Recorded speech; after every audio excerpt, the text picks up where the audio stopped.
the BiffNet Studios World Headquarters in Spring, Texas, it's Barry on Deck, hosted by former ESPN Houston radio host and stand-up comedian Barry Laminack, starring Oliver the Cat. Written by Barry Laminack, produced by Barry Laminack, directed by, you guessed it, Barry Laminack, featuring sports, entertainment, special guests, film sessions, and some drinking. Okay, a lot of drinking. Viewer discretion is advised. And now, here's your host, Barry Laminack. What's up, you damn dirty deckheads? Welcome to Barry on Deck. I am your host, Barry Laminack. Thank you guys for being here. Today is Thursday, July 24th, 2025. And this is episode number, let me close my laptop, episode number 965 of Barry on Deck. Welcome to the show. Welcome to the program. Hey, hello, hi, how you doing? I hope better than your boy. Life has been a bitch, to say the least. It has been a whirlwind of suck. I don't know that I've had a run quite like this in a long time. Shit has just been, it just seems like every time something happens, something worse happens. That's what's basically been happening. So yeah, it's good to be able to do a show, assuming this little raggedy ass computer that we have here holds up. We tried to do a show not yesterday, but the day before, I believe it was. No, Monday. Was it Monday? It was Monday. Tried to do a show Monday, and PC kept crashing, which caused us some lateness. Got the show started, lasted about 40 minutes, and it died. And that's been happening. I was going to do some work on Friday on the computer, and it died. And then I noticed when I was in here doing something else, it just randomly rebooted. I just heard it beep. I was like, the hell was that? Sounded weird. But, yeah. So life has been strange. The list of shit. What? Okay. My wife said that's good, so we're firing that off. Okay, sending now.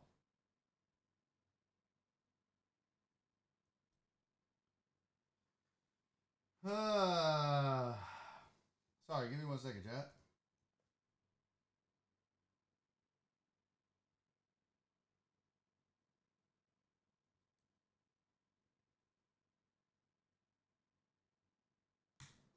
Okay, so, Claire said I haven't had a run like this since 2021, I'm guessing. Well, it was 2020 when I got laid off from ESPN. But even then, that was just one thing. It was a big thing. You know, losing your radio gig is a big thing.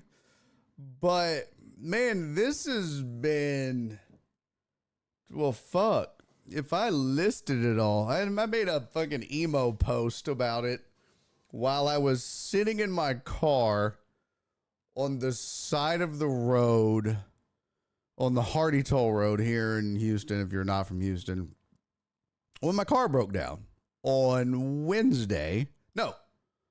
Tuesday. So Monday, we kind of half-assed did a show, but didn't get to really do one because the streaming PC crashed and wouldn't boot, or wouldn't stay booted. So Tuesday we didn't do a show because I was scheduled to film a taping of the Nightcap for Fox 26. Drive down to the studio, do a taping fun show. Driving home. Well, Alec, you're going to have to get in line for the bad news, buddy, because this ain't the fucking month for bad news for me, okay? But I'm driving home from the TV studio, and my car dies. Now, I've had this happen sporadically, and when I say sporadically, once every 9 to 12 months, maybe. Something like that'll happen. In fact, you'll recall, like, oh God, what was the trip? Remember the Texarkana story where the guy approached my trunk?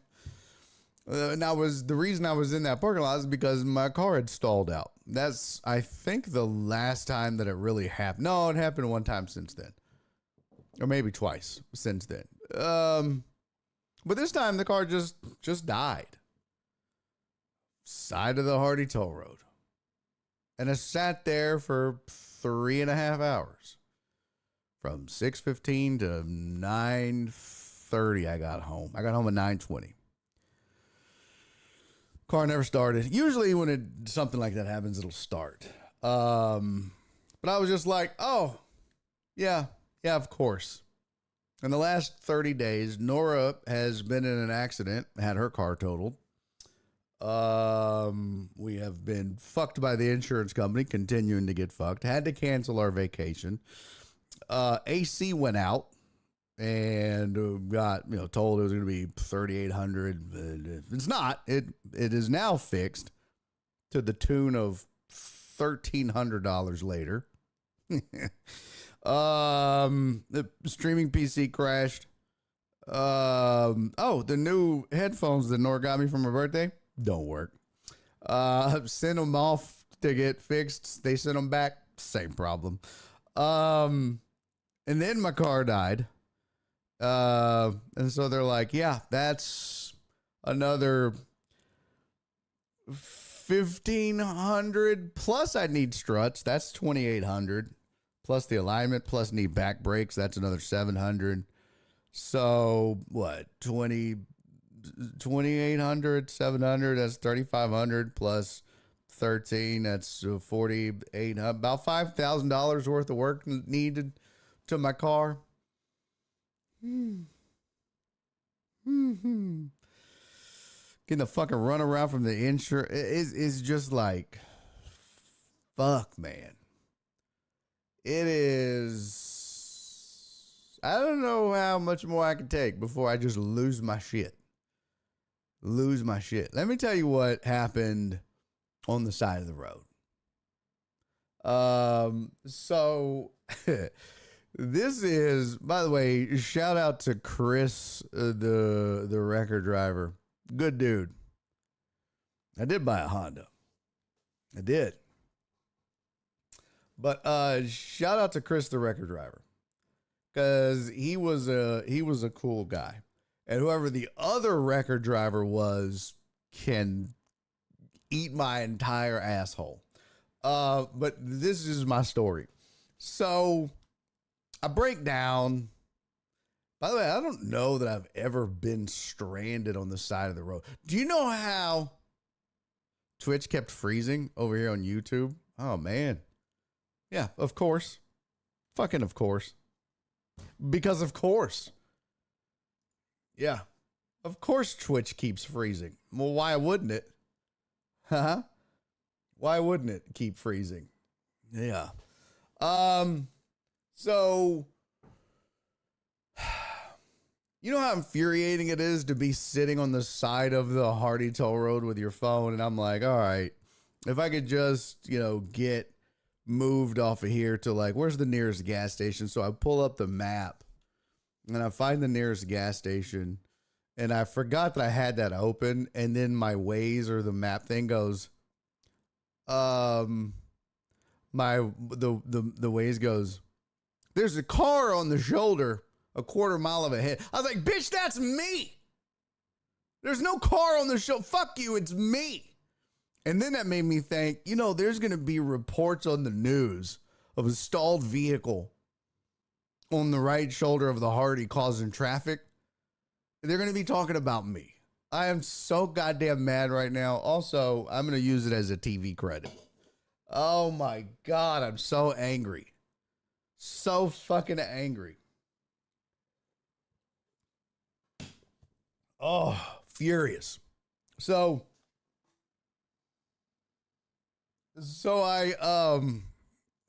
Amy said that's a lot of issues for a Honda. Hopefully the part that are shutting the car off are still under warranty. Well, no, it's got 158,000 miles on it. Still under warranty. What? This is 2018.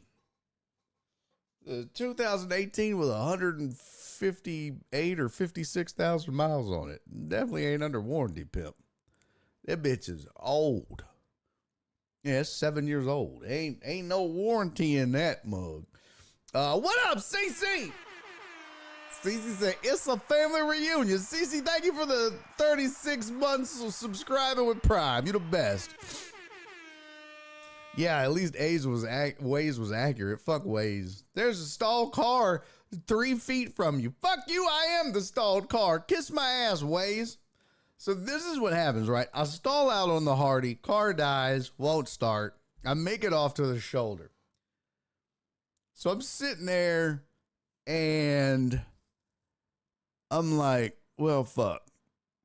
Let me try this roadside assistance shit with my insurance. Well, then, so I'm sitting there for a minute. I'm trying to figure out what the fuck to do. And what up, Jacob? A constable pulls up, right? And she just pulls up in the far right lane. I'm on the shoulder, but on the Hardy, the shoulder, there's not much room, right? I'm in my little Honda Accord, and like, there's not much room between my passenger side and the wall and my driver's side and the freeway. It's like, if I had to get out and like put gas into my car, I would have gotten hit by a car. I'd be standing in the fucking right lane, the freeway. It's not much on the shoulder there. So this constable is out of nowhere. She pulls up and she just comes to a stop. Just about, 20 feet behind me. In the lane, in the far right lane. Just comes to a stop, puts her lights on just to protect me. Just so to make sure nobody hits me. Oh, the video download was canceled? Who's downloading? Ain't nobody fucking downloading shit. Am I offline? Bitch. Oh. Okay. Yeah, Twitch crashed for me too. Great. On my own fucking stream. But when she does, all the cars behind her, so she causes a massive, like, damn near 6 wrecks, including an 18-wheeler who honks to all be damned. He's like, and I'm like, God damn. And I can see her in the windshield. She starts screaming. She's like, hey, I see her yelling, kiss my ass, da, da, da, da. Well, then, so the cars kind of go around her, right? And the 18-wheeler goes around her, and when he does, he honks at her. He's all like, and he's screaming, he's fussing at her. And I see her, she starts yelling at him back, and then she takes her camera thing and zooms in. I was like, oh, you done fucked up now. So later I find out, I was like, man, I really, I'm thanking her. I'm like, really appreciate you, pulling up and protecting me, because I was just like, well, buckle up, bitch, because you probably going to get hit where you're at. So I just put on my seatbelt and sat there. And she was like, no, I was like, man, I can't believe that 18-wheeler honked at you. That's ballsy. I would never honk at a cop. Ain't no way. And she was like, yeah, that pissed me off. I was like, I bet it did. She was like, that's okay. She was like, if you weren't here, I would have chased his ass down. But she was like, that's all right. I just got the camera and zoomed in on his license plate. We'll find out what he's about later. I was like, oh, damn. That's hilarious. So So she basically she goes, well, what's going on? I was like, I don't know. My car died. She goes, you out of gas? I was like, nah, it says I got one bar left. And she goes, well, do you want me to call and have some gas left? I was like, I have gas. It's just, I think it's my car. It's done this occasionally, but usually when it does this, I let it sit for 10 minutes. It'll start. She goes, all right. Well, she goes, let me just call for gas. Let's put, maybe you got dirt in the tank, or let's just get you some gas. I was like, okay, whatever. So she calls the guy out. It takes about 10, 15 minutes for him to get there. He shows up. He puts 2 gallons of gas in there, and nothing. So she was like, hey, I got to go. There's another stall back there, and they're getting out of their car. And I can't have that. So you stay here, stay in your car, and I'll be back. And, I was like, well, I'm just going to call for a tow truck, because she goes, I would call you a tow truck, but they're going to charge you. She goes, I can call, and I didn't know this. She goes, I can call for the tow road, to come. They have their own tow trucks for the toll road. She said, I can call the toll road, Harris County Toll Road Authority to come out to tow you. They'll tow you off and kind of, take you a mile or 2 off wherever you want to go. It's free. But if I just call a general tow, they're going to charge you quite a bit. How far do you live? I was like, I live in Spring. It's a long ways away. She goes, oh man. I was like, yeah. I was like, my brother-in-law didn't live far from here. And she was like, well, I would do that because it's going to be expensive. I was like, yeah, okay. I was like, but I got roadside assistance, so I'll just call because that'll be free. She's like, oh, okay. Yeah, do that and I'll be back. I was like, okay. So she leaves and comes back, and no, I'm sorry. So she goes, you know what? Don't call them yet. Let's just get you off the freeway, because I can get the toll road here faster than the roadside assistance. Let me call them to tow you. We'll get you off, and then you can call roadside assistance, and they'll tow you wherever you want to go. I was like, okay. So she goes, I'll be back. I'm going to call them, and I'll be back, and they'll probably be here. I was like, bet. So she leaves, and, and I'm just sitting there. I'm sweating my balls off, hot as fuck. It's just a fucking nightmare. So she leaves, she comes back, and then the tow truck shows up, and it's a flatbed. So it's not one of those ones where they just hook up underneath and drag your ass off. They have to be able to hook you up and then pull you up onto the flatbed, which means you have to be able to put your car in neutral. So my car is a 2018 Honda Accord Touring Edition. And Flip said, was she cute? Yeah, she was kind of cute, but not like, oh, she's a bad bit, but she was cute because of how sweet she was. And she was very personable, and, she was laughing, and so that made her cuter. But I don't know. It's weird with a cop, but yeah, all things considered, she was cute. Amazingly sweet too. So the tow truck driver shows up, and he's like, all right, he goes, can you start it? I was like, it still won't start, man. I've let it sit for 5 minutes, 10 minutes, 30 minutes. Are you out of gas? I want to be like, bro, I swear to God, I'll punch you in the neck. He goes, well, how much gas did they put in for you? I was like, but I've not out of gas, but he said he put 2 gallons in. He goes, let's put another gallon in. I was like, well, come on, bitch, fill it up. Like, I don't know why everybody's giving me free gas, but okay, put another gallon in that motherfucker. So he puts another gallon in it. And he was like, try it. And then nothing.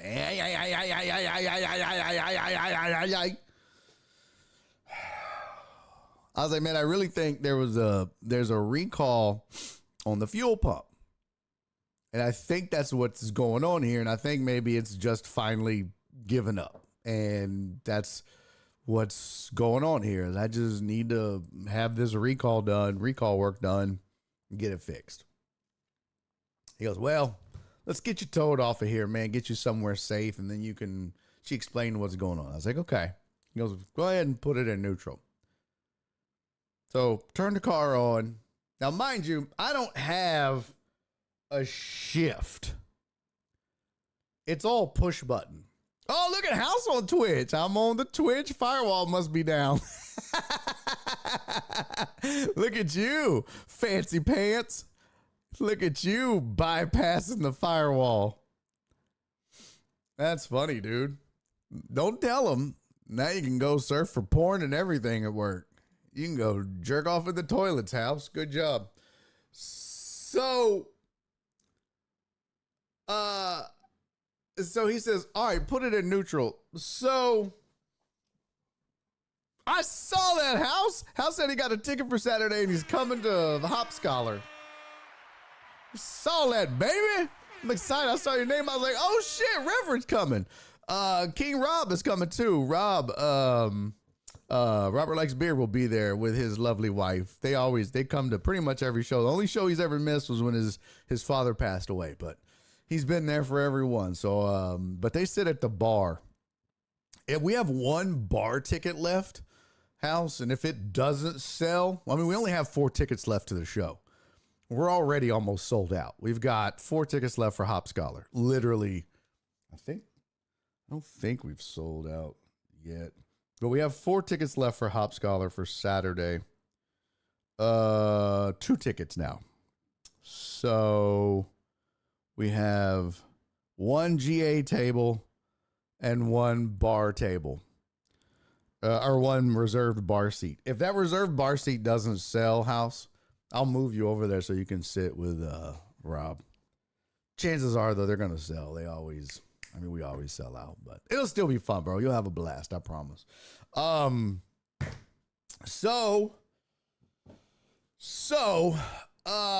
says, put the car in neutral. So I turn the car on and I push the neutral button because I don't have a shifter, right? It's just push button. It's a push button tranny.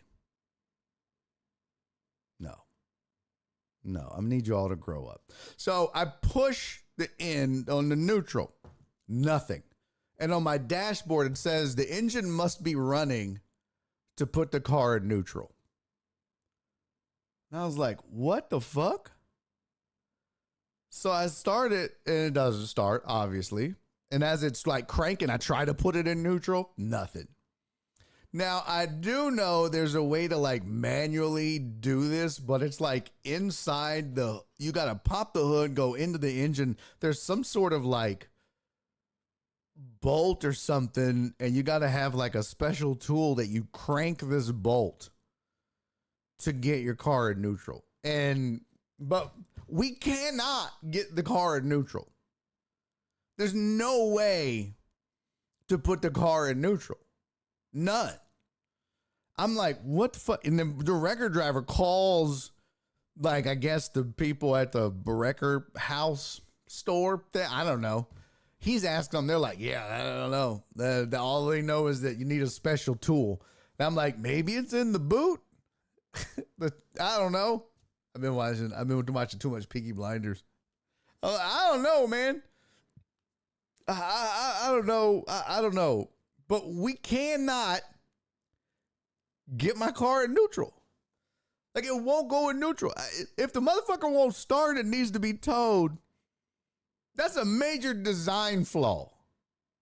Hey, you got to put your car in neutral to get towed, but you got to start it to put it in neutral. But what the fuck?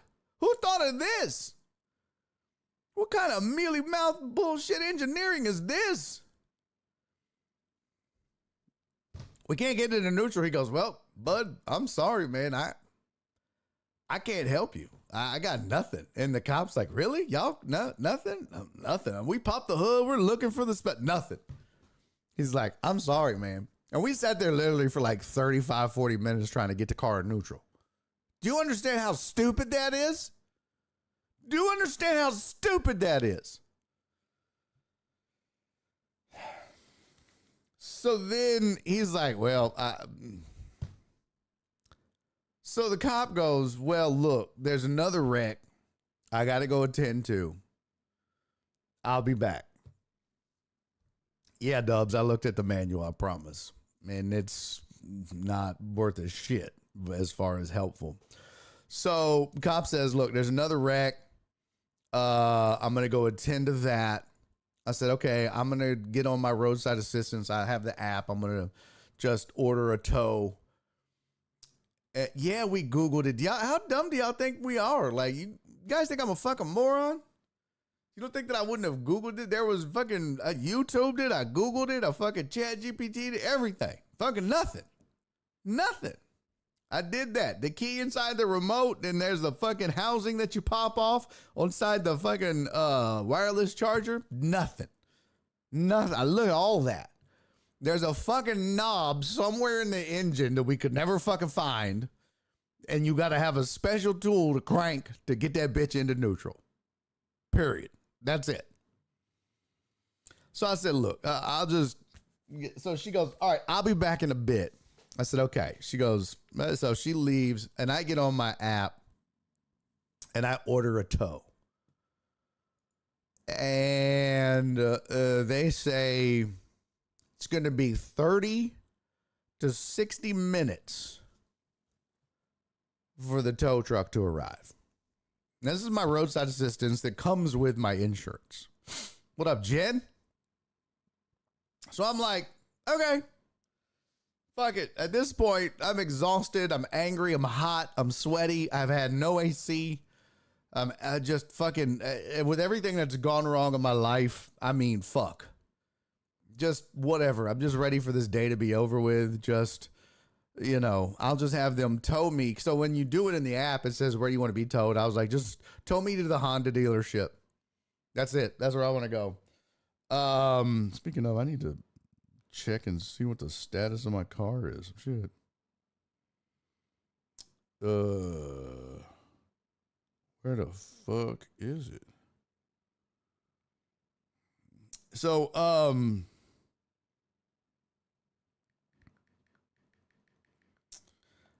are we looking? So,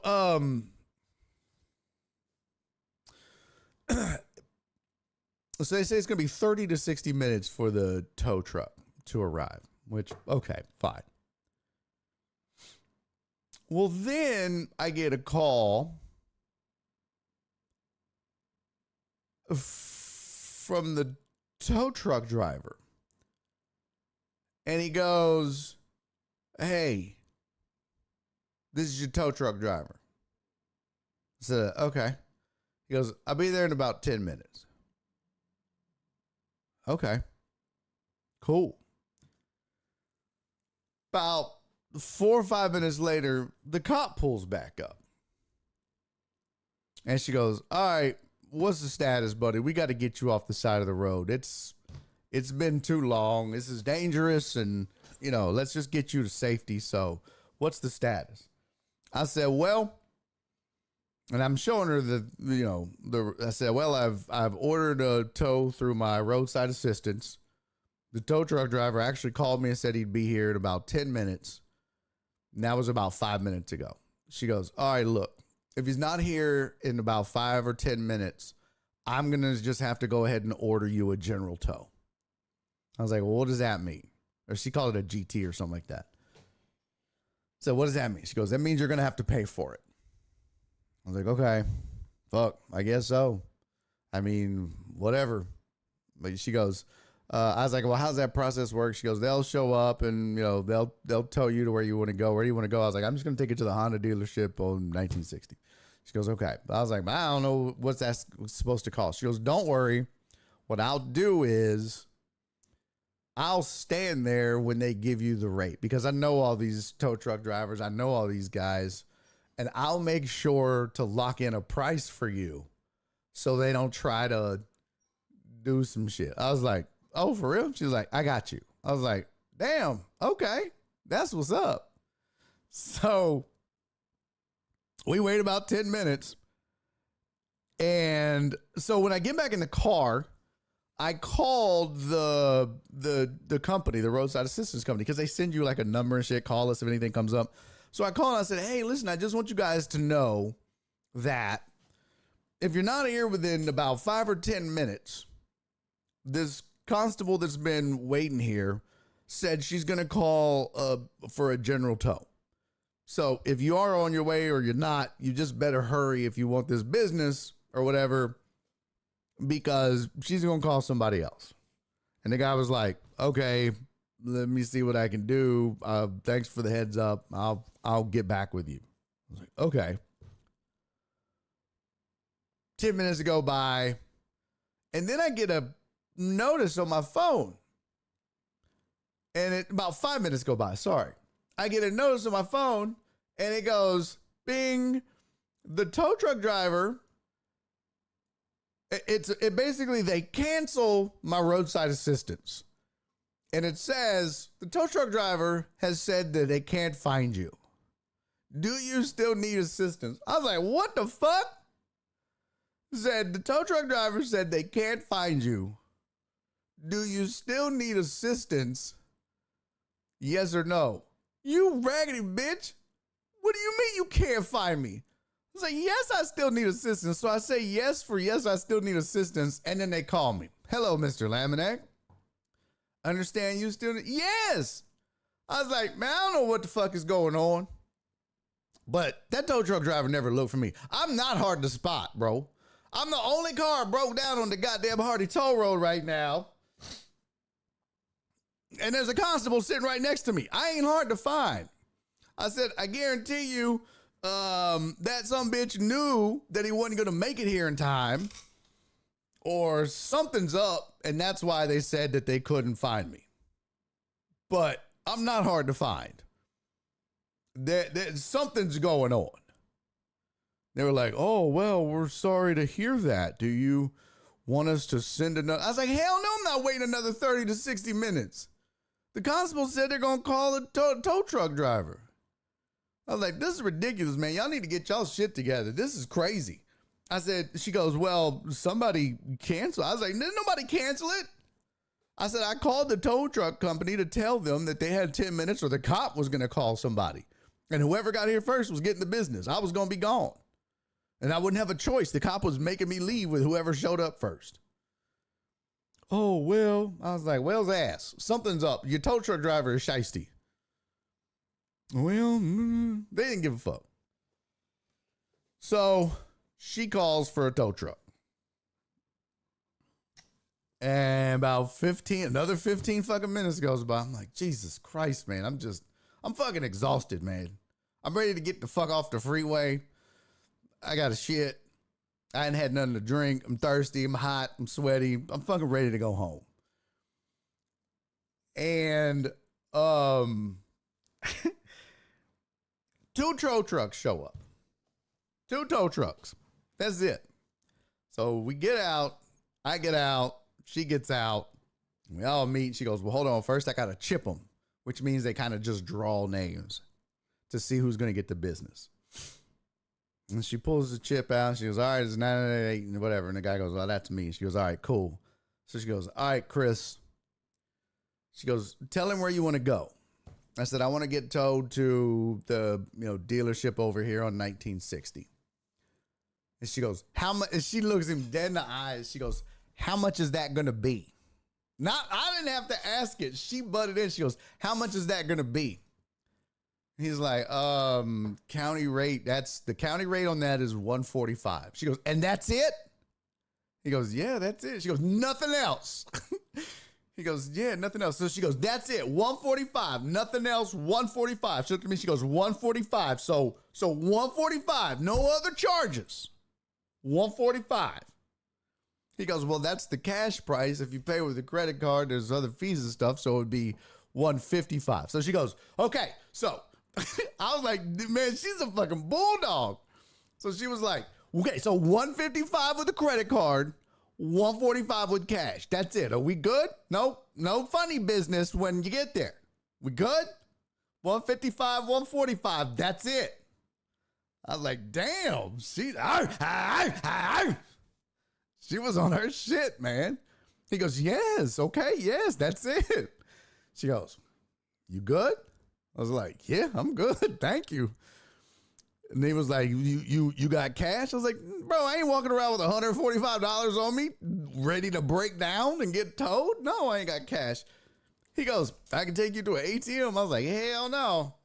Nope, you're not taking me to an ATM. I got credit cards, man. I can pay. He goes, I don't mind. I can take you to ATM. I was like, nah, I'll just pay the $10 extra on the credit card. I'm good. I'll just pay the $10 extra. We're not going to my ATM with you. No, I'm set. So he goes, all right. So Cisco said the official constable of Barry on deck. Ain't that the fucking truth, Cisco? So she's like, all right. And he, now, right before we break, it's all four of us standing there. The other tow truck driver goes, oh,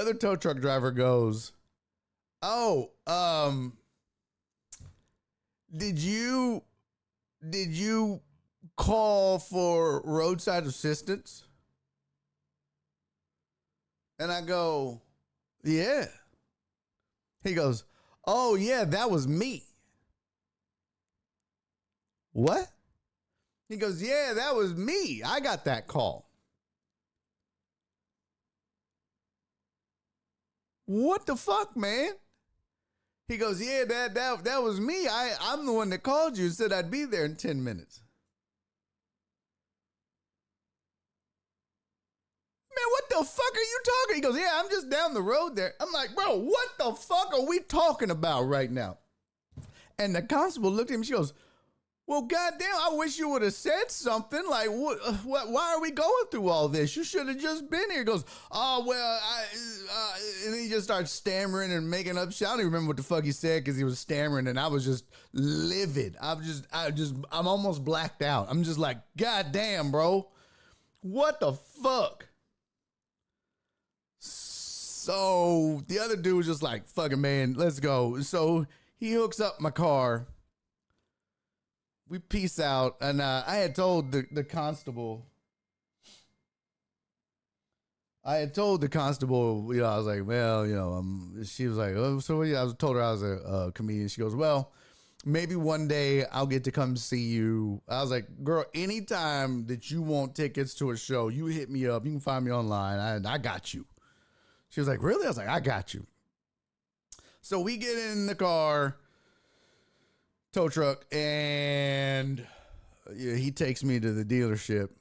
And on the way, I'm talking to the dude, real nice guy, real cool cat, the tow truck driver.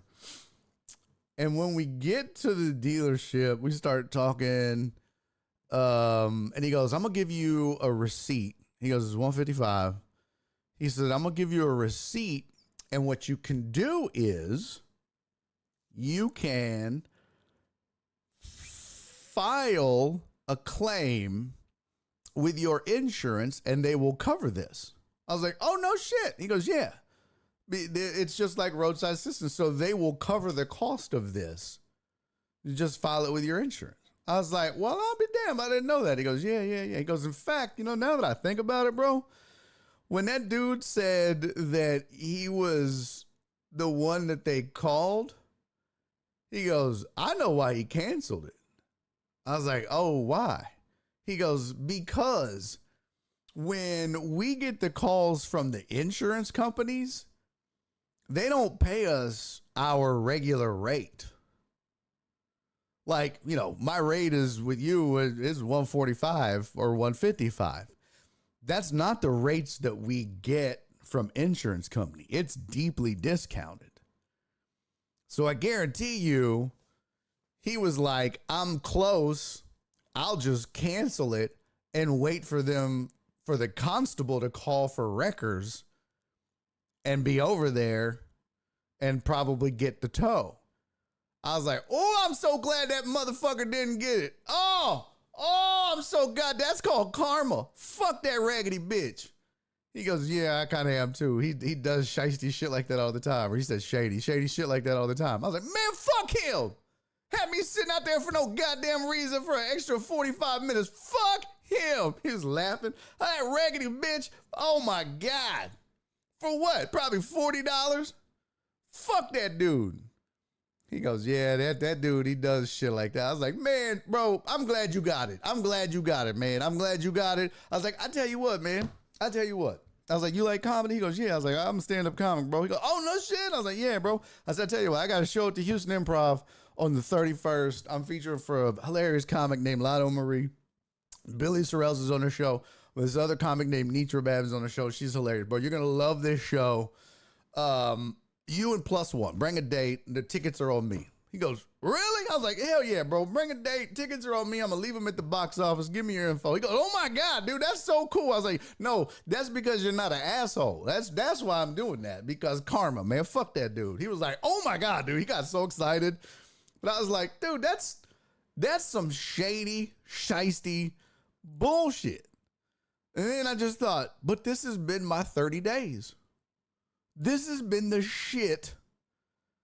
It's just been, oh my God. So I think I'm going to have to somehow pull out of this goddamn spiral that my life has been in. It has just been, fuck, AC go out, Nora gets her car totaled and in a wreck, canceled vacation, fuck, PC crashes, my car dies, fucking tow truck driver. It's just like, and then, you know, dealing with the insurance, we got fucked on that, and we're getting fucked again now with Nora's stuff. And oh my God, it has just been no end in sight. So I think I'm gonna have to bust out a copy of The Secret. If you've never heard of that, you should take a look at it. It's about the power of positive thinking, manifestation, and putting good stuff out into the universe and getting it back. Because goddamn, I need it right now. Oh my God. It's just been one thing after another.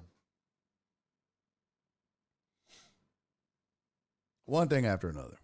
So, don't have a car. Nora's in a rent car. She don't have a car yet.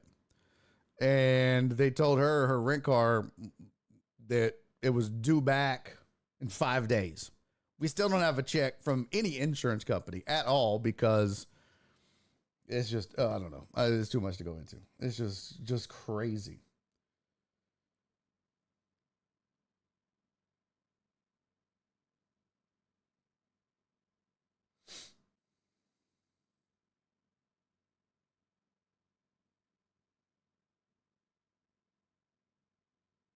Sorry, I'm reading because I just got a text from them.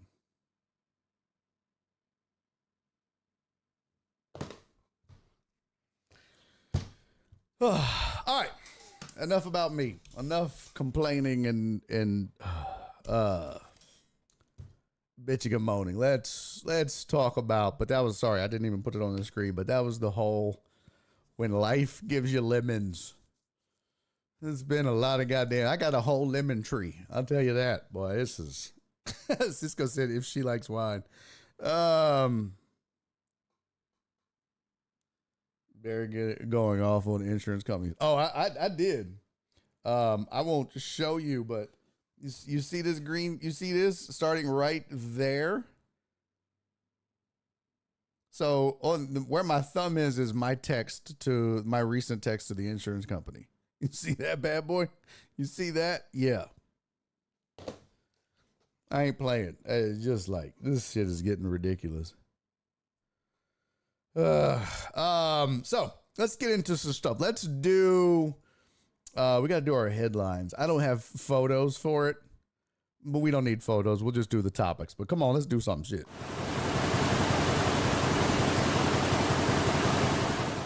All right, here's your sports headlines for the day. Also, don't forget, we got birthdays today. We got to catch up on. We got birthdays from last week. We got birthdays today. So we've got 4 birthdays that I've got to get to. So stick around. Not doing 4 shots. Save your fucking breath, Alex, and everybody else that wants me to drink. That's the last thing I need to do right now is become unhinged with alcohol. So just let me just save that, okay? I'm not in the mood for that bullshit. House that I used to get those big ass text bubbles from the ex. Yeah, those are the texts of someone that is close to coming unhinged. You know what I mean? You just can't stop saying shit. It's just words upon words of anger. I did try to hint. I was just like, look, I'm trying not to make this messy and do the right thing, but y'all are making it very difficult. And I don't know how else to tell them that I've got Jim Adler on speed dial in a nice way, but I said, and another thing. And another thing. When you just see that. And you're like, God damn, this motherfucker's on infinity. You put the phone down, you go do dishes, make dinner, eat, do dishes again, watch your favorite show, come back, that motherfucker still. You're like, them three dots are tired as fuck. This bitch is gonna run out of screen ink typing all this shit. This is crazy. I'll do that. If it's a long ass diatribe like that, I type it in Apple Notes first. I type it all in Notes first, and I can gather my thoughts, and then I just copy paste. It's much easier that way. Pro tip. All right, here's some sports headlines for you. The Canada hockey trial. If you haven't heard about this, there was a sexual assault case from 2018, I believe it was. 5 players had pled not guilty to sexual assault in an encounter that took place in a London, Ontario hotel room in the early hours of June 19, 2018. It says years of speculation regarding the allegations, fueled by a lawsuit settlement, parliamentary hearings, and revived investigations by police and Hockey Canada, along with NHL investigations, all preceded a complex trial. But it says an Ontario judge acquitted 5 former members of Canada's World Junior Hockey team Thursday in their sexual assault case, saying the complainant's allegations lacked the credibility needed to justify the charges. Superior Court Justice Maria Carosia said prosecutors could not meet the onus of proof for the charges against Michael McLeod, Carter Hart, Alex Formenton, Dylan Dube, and Colin Foote. Carosia explained her reasoning for the acquittals in detail over the course of 5 hours, highlighting the complainant's tendency to blame others for inconsistencies in her allegations. She said the woman went to great lengths to point out that she was really drunk throughout the course of the night, but that is not supported by surveillance video from a bar and hotel that night and the testimony of others. McLeod was also acquitted and pleaded not guilty on a separate count of being a party to the offense, an unusual application of a charge that is more typical seen in murder cases. So the players, who are now between the ages of 25 and 27, were in London at the time for a gala and golf tournament marking their championship victory. Says the woman testified in May she was naked, drunk, and scared when 4 of the men showed up unexpectedly in the room and felt that only safe option was to do what they wanted. Prosecutors argued the player did what they wanted without taking steps to ensure she was voluntarily consenting. Yeah. Protesters gathered outside a packed London courthouse on Thursday, holding signs that signaled support for the complaint. The Associated Press does not identify alleged victims of sexual assault unless the accuser is granted permission to do so. Terrence, thank you for resubscribing for 28 months, man. Much appreciated, brother. Don't worry, I got something coming for you. Public didn't learn of the allegations for years. Police closed their initial investigation without charges in 2019, but the complainant sued Hockey Canada in 2022. Organizations settled the lawsuit amid intense scrutiny.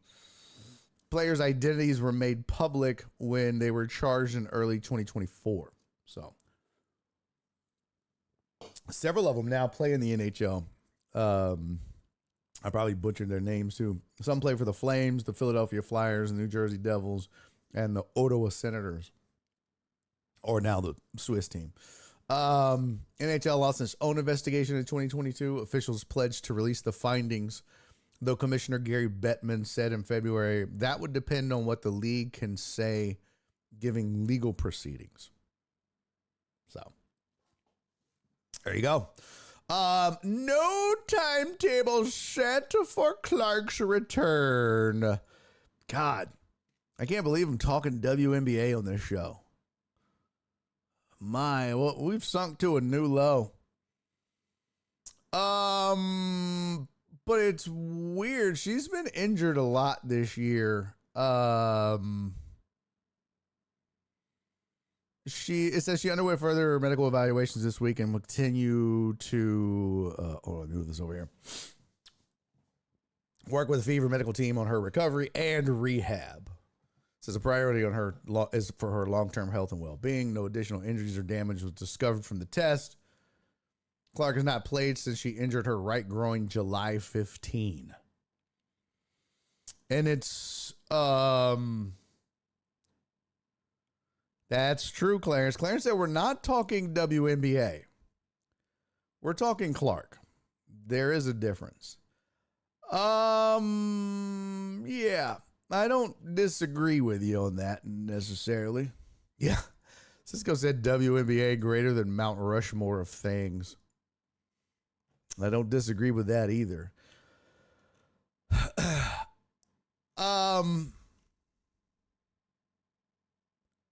I do want to kind of segue into something that happened over the weekend. And this is a two-pronged discussion.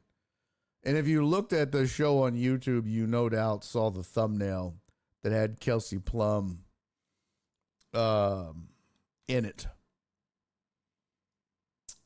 And if you missed it, let's see, WNBA All-Star. If you missed it,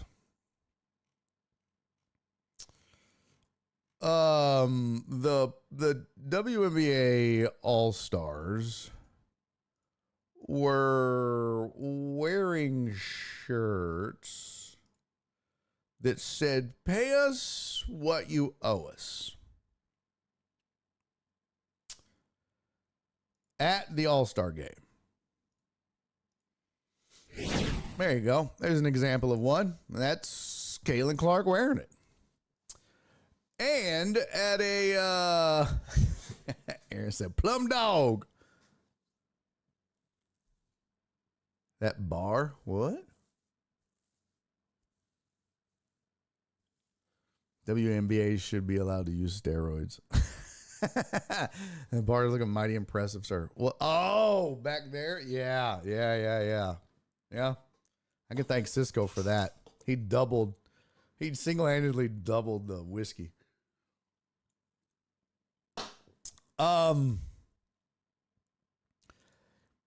So Kelsey Plum post All-Star game addressed the shirts. And in doing so,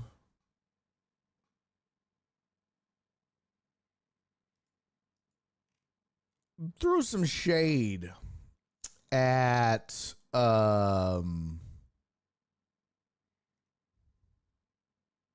Caitlin Clark during a post-game presser. It was petty. It was unnecessary. And I really don't know why she did it other than to just call her out. And For Hims, the official sponsor of the WNBA. That's so funny.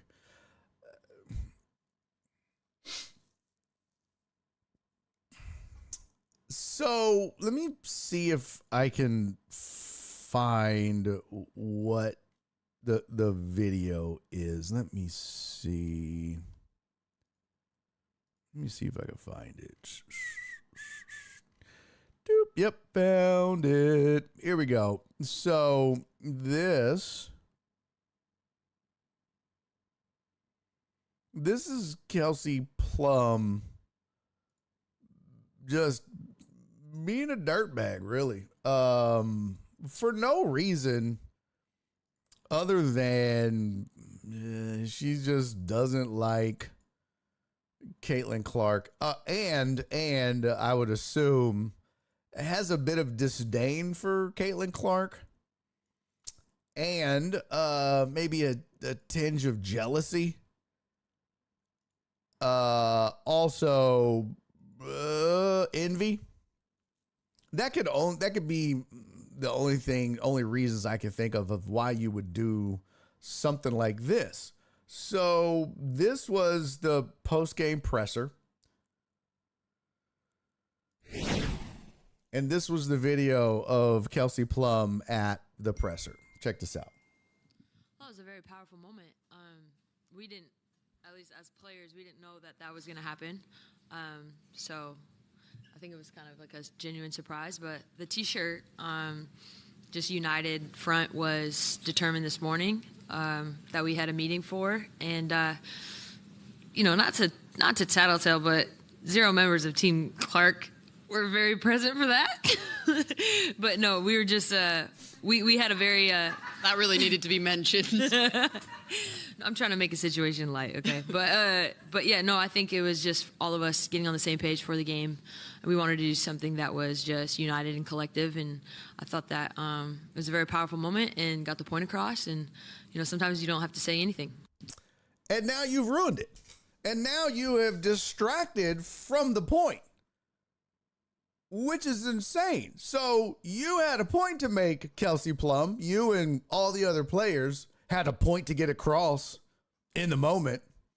And instead of allowing that point to have life and breath, you had to go and act a fool at the post-game presser and talk shit and distract from it and make it about you and Clark and a beef, as opposed to keeping it on topic and making it about the salaries and the inequities or whatever. Heck yeah! It's a pretty shitty thing she did. Mark, thank you for resubscribing to the channel, my friend, for 34 months. Holy shit! You're the man, sir. Much appreciated. I just think it's petty, unnecessary. You know what you do? You wait. That is literally post game. They literally had the shirts on pregame. She said this post game. Why not wait a week?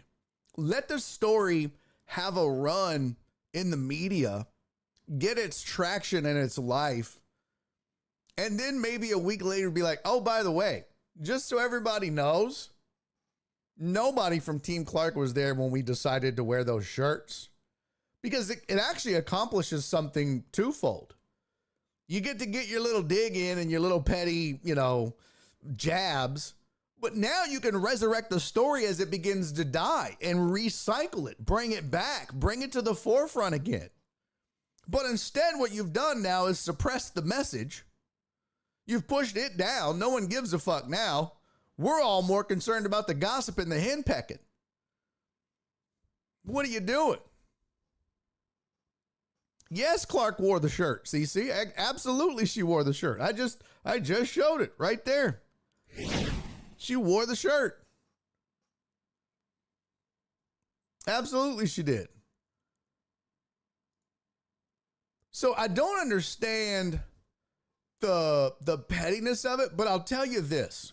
And I want you to think about this for a second, chat, and anybody watching this later.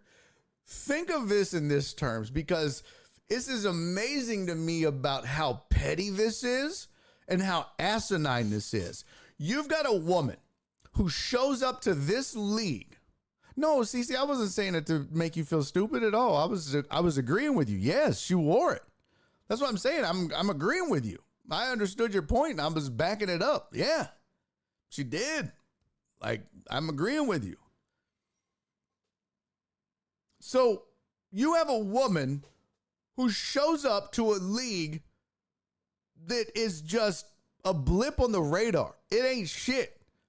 This is the reason salaries are depressed. The ratings are garbage. The seats are empty. No one gives a fuck about the NBA. You've got, was Asia Wilson? An amazing basketball player. I don't even know how to pronounce her fucking name, and nor do I give a fuck, because I didn't give a fuck about the sport. We never talked about it on this show. We've talked more about the WNBA on this show since Caitlin Clark arrived on the scene than we ever did in the previous 4 years. This woman is single-handedly raising the awareness and the entirety of this fucking league. You know what Caitlin Clark is to the WNBA? Caitlin Clark is to the WNBA. I wouldn't say what Jordan was. No, it goes further back. Caitlin Clark is to the WNBA what Magic and Bird was to the NBA. If you recall your basketball history, the NBA was flailing before Magic and Bird showed up. No one gave a fuck about the NBA. It was just whatever. Okay. It was just there. But the Magic and Bird rivalry transitioned from college to the NBA, and suddenly a nation was captivated. Everyone wanted a piece of that. They wanted to see it. You had Magic, you had Bird. Oh my gosh. It was must-watch basketball. It was must-watch sport. It was must-watch TV. Fans couldn't get enough. Sports fans, not just basketball fans, sports fans could not get enough. Just regular Joes, casuals. People that didn't even give a shit about basketball wanted to see Magic and the Flash and the smile, Bird and the shit talking and the shooting and the 3-inch vertical. Yes, Amos, single-handedly. Single fucking handedly. Google it. Look it up. Jordan and Bird saved the NBA. Caitlin Clark is saving the WNBA. And rather than rally and be a part of it, people want to shit talk her. Imagine if you will, back in the day, somebody coming out and shit talking Magic or Bird for being popular and great. Imagine that. Oh man, fuck these guys for getting more attention and eyes on the league and saving it. Ugh, it's fucking disgusting. Can't stand it. Everyone's just fawning over them. Hello, we've been here. Really? Well, what the fuck have you done this entire time that you've been there? Nothing. Not a goddamn thing. Guess what, Kelsey Plum? No one shows up to see you, nor did they. You can talk all that shit you want to talk about, the greatness of players past and present. But let's talk real numbers in the past 12 months. Let's talk real numbers since Caitlin Clark arrived on the scene and numbers before. Let's talk numbers, BC and AC. Before Caitlin and after Caitlin.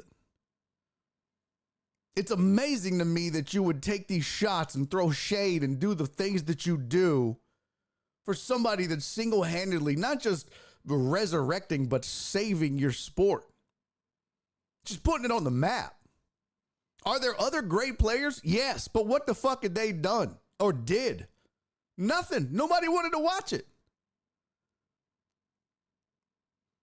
I mean, she's Jordan and Bird and Magic all combined into one for the WNBA. And this is the shit that she has to put up with. It's crazy to me. It's crazy to me. I don't get it. I don't get it. Now, am I saying everyone should just kiss her ass and bow down and, we gotta kiss the ring? No. But if you got a grievance with her or you think she's a diva or whatever, fine, fuck, okay, cool. Like I said, wait a week, take your shots, but you're suppressing the message first and foremost. And all this nonsense, you don't have to like her. But unnecessary shit like that is just beyond me. Beyond me. I get it. She's probably not the most likable person. She's got resting bitch face, and she's got a very punchable face if I was a chick. She does. If I was a WNBA player, I'd be like, ugh, I don't even like her. I don't even know her. But props for what she does. But that doesn't seem to be a prevalent thing. Who is blowing up my goddamn? Okay, cool. I'm glad you like it, Trey. So,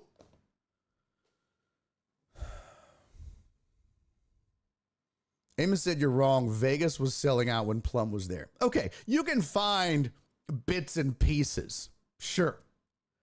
One little thing here, but let's look at overall numbers.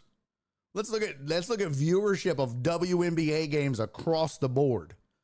Let's look at ticket sales, jersey sales, numbers in general. They weren't there, bro. They weren't there. They just weren't there. Not until Caitlyn showed up. Period.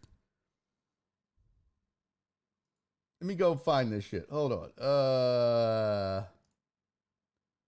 WNBA released a report saying attendance is up 156% from last year, and more than half of all WNBA games this year have been sellouts. About 400,000 fans have attended WNBA games this season, filling WNBA arenas to 94% capacity. This year's, hold on, where is it?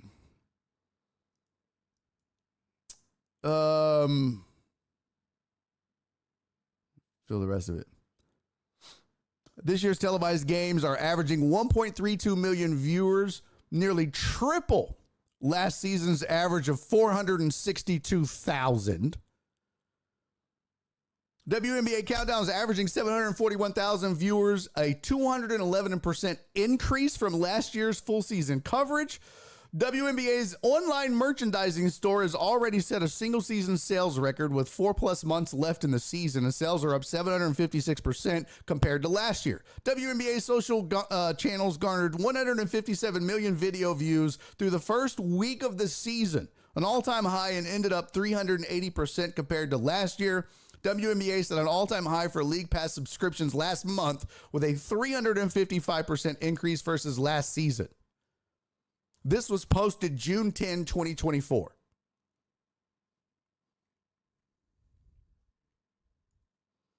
And just so you can see it, there it is. WNBA has released a report saying attendance is up 156%, blah, blah, blah, blah, blah. June 10, 2024. She made a difference, folks. It mattered. Is Clark and Reese, Jordan and Bird? Unfortunately, no. But if you're going to sit here and try to deny the effect that she's had, nobody was doing those fucking numbers. That league wasn't doing those numbers. You may have had a team here and a team there, move some tickets. Bro, that's unprecedented gain. And there's no one else that can claim responsibility for that other than one player. So players can take shots and talk their shit all they want. But the fact of the matter is, you can come up with any fucking excuse you want. But at the end of the day, those numbers don't lie. And if you want to sit here and try to tell me that it had anything to do with Angel Reese, please. Please. Is she popular? Do people love her? Sure. People love Cheryl Swoops too. Know what I mean? People loved what's the old girl with the fucking oh my God. I forget her name now. Oh, God damn it. A little short white girl with the fucking short hair. None of that mattered. Like, none of that is on this scale, period. Y'all got me doing Trump hands. It's just a different level. So I don't know what to tell you. No, nobody should be kissing her ass. I'm just saying, like, it doesn't make sense, these kinds of attacks. But see, Aaron says it's not just her, it's the whole 2020 high school class. I disagree, Aaron. I disagree wholeheartedly. Wholeheartedly. If for some reason Caitlin Clark captured it's the same thing with Jordan. You can look at Jordan's, draft class, rookie class, or whatever, and say, man, that whole class was loaded though. And you can say the same thing about the Bird and Magic era. Well, but there was already other players too. Okay, but if you take out those two or you take out Jordan, it's not the same. If you take Caitlin Clark out of that mix, out of that draft class or that high school class, nobody's watching. The numbers might go up a little, but you're not getting that kind of movement, which in turn translates to pay us what you owe us. That's only possible because of that kind of growth. Otherwise, it's a salary bump. Well, numbers are up 17% across the board. Everybody gets a pay raise. But when you start talking about 156% increase in attendance, 1.32 million viewers, up nearly triple, this shit like that, that is significant. That is major sponsor money now coming in. That is, let's go make some fucking shirts that say, pay us what you owe us. And for those that sit back and go, that league's never turned a goddamn profit. They don't owe you shit. Stop. Because those numbers would now say otherwise. And look, she ain't out there playing by herself. This is not called the CCNBA. It is the WNBA. And there are people that have been foundational to that league. There are other stars in that league. I am not discounting any of that. But if you try to sit here and say that she is not single-handedly responsible, I think you're just burying your head in the sand. Because you can also take a look at what's happened since she's been injured. The numbers don't lie, folks. This happens in every sport. I don't know why Caitlin Clark is so polarizing. But when you have a major, major star who is carrying a league go out, people don't want to watch. Take the UFC. When Conor McGregor wasn't fighting, no one gave a fuck as much. The casuals were like, eh. And the casuals make the money. The diehards are going to always be there. The diehards are the ones that the 462,000 that attended all the games. The 1.32, that's the casuals. They want to see Caitlin. That's just like the UFC was always going to sell so many pay-per-view buys. But when Conor McGregor fought, because that's the ones that buy his whiskey and like his walk and don't know shit about MMA, they yell, punch him in the face, because they don't know what the fuck they're talking about. But they know they like to watch Conor McGregor fight. She's the WNBA's Conor McGregor. It's just a fact. Not in the least Evil Death. Evil Death said John Jones retiring is a devastating blow for the UFC. I mean, blow is a key component, but I don't know if I would say it's devastating for the UFC. God damn it, Clarence. Clarence said Barry on a WNBA rant was not on my bingo card this year. Well, listen, all the trauma I've been through in the last 30 days, just fucking deal with it. Amos said, stop the cap. Ain't no rise to superstardom with Clark losing to Reese in the championship in college. You can sit in denial all you want, pimp.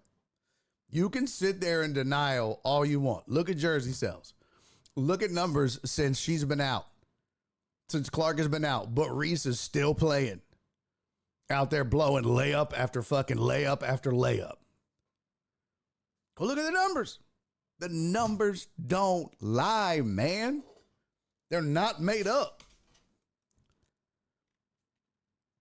I'm just saying, like, Conor McGregor wasn't fighting himself. The UFC had a plethora of stars before and since, but there was a time when the UFC went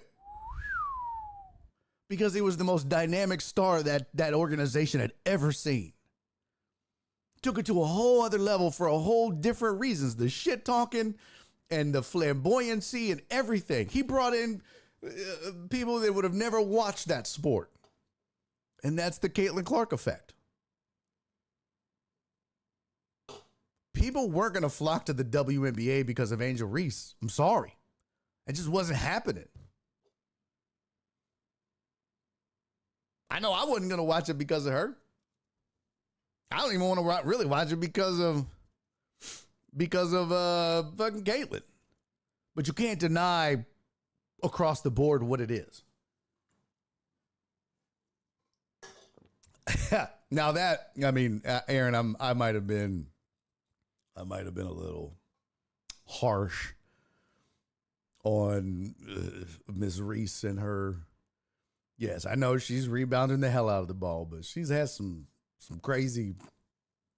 She's had a little run of some crazy little moments where she can blow a fucking layup, bro. Come on. I've seen some highlights. I'm like, God damn. Cisco. Angel Reese. I never heard of it. Who the fuck is that guy? All right, let me catch up on some of your comments. I blacked out for a second. I apologize. ZP580 said, it helps that I'm a girl dad, but I've watched more WNBA than I ever thought possible because of Clark. I took my family to Dallas to watch the Fever and Wings play. Clark didn't play, but my daughter's favorite player is Buchers. So it wasn't a total, well, shit. I cut it off. There's a limit. Let's see. Where'd it go? Oh, it wasn't a total waste. Gotcha. You're wrong. Vegas will sell it out. Clark in the WA reminds me of going back when Jim Brown made the NFL watchable back in the 50s, when MLB baseball is still the top sport. Don't disagree with that. Evil Death, that's a good comparison too. Plum just a wild card. She'll say whatever she's thinking. Right. And again, yeah, there are folks like that. But again, just wait. That's part of my point. Timing is everything. Talk your shit if you want to talk shit. I'm never going to tell somebody don't do that. But you really distracted from the message, because instead of you and I sitting here for the last 20 minutes talking about should they, is the message accurate? Pay us what you owe us. Is that the right terminology? Owe versus worth versus whatever. Like, let's break that down. And, what is their worth? And should they? And is it too early? And da-da-da. Instead of us like dissecting that and really diving into it. No, instead, that's just fucking non-existent in the conversation. It's all about Kelsey Plum talking shit and now having to justify Caitlin Clark's existence and what she does. It's kind of crazy.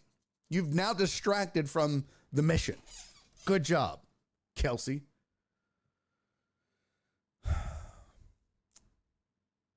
Clarence said the only time I watch WNBA is highlights on SportsCenter. I still have never watched a game to this day.